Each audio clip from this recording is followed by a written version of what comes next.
afterni jarra Silama jumfata wayeta majira Nahayami me wajini kabana Wajini kabane kilensa budana Yada karakanya walif kabarfana Watu kona nisimin afterni jarra Silama jumfata wayeta majira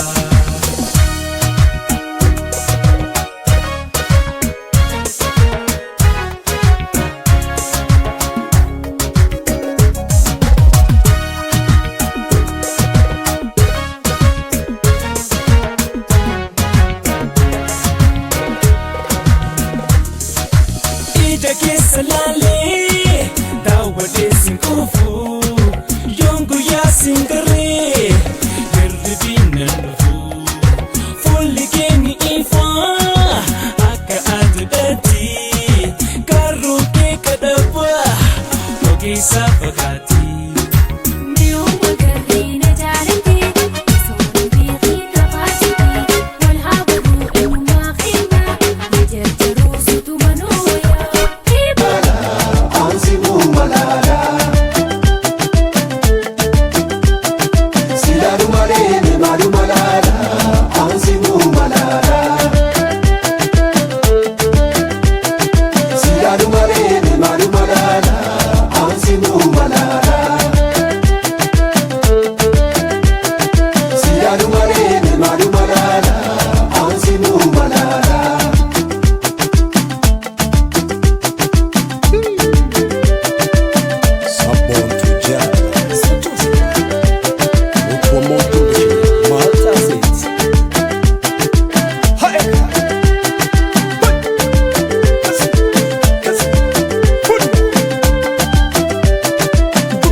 Kodama ya damba ya setia damako kodama damako kodama sidaru mare malu malala ansi mu malala sidaru mare malu malala ansi mu malala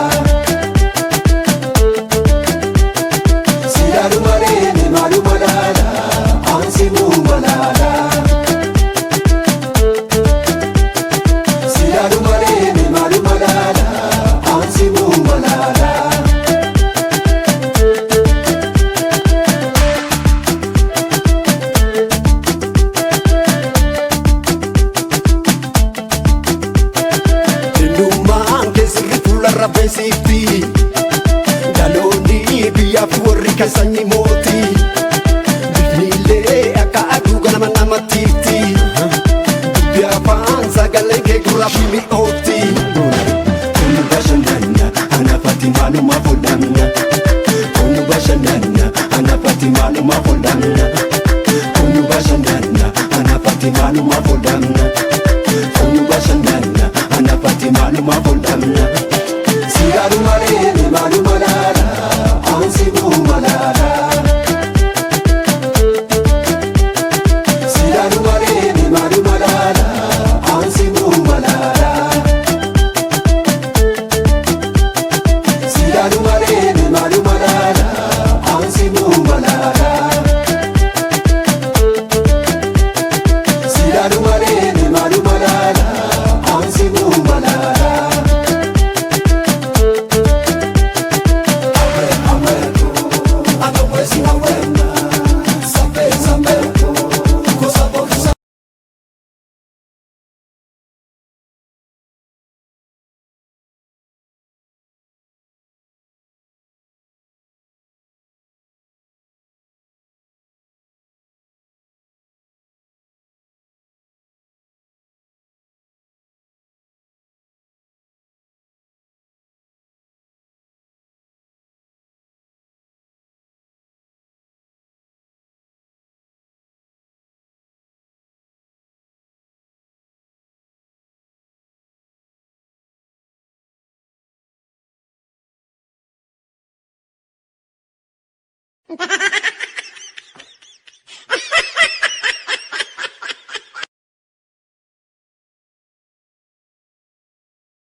YouTuber maqaan isaa Muraad Forrindo. لايك سبسكرايب شلال أبلاش نجرا نجيب ساس نجنا أثنيات بتدرك عندنا كامل ساعدنا channel asa to gudotus like itu kami mali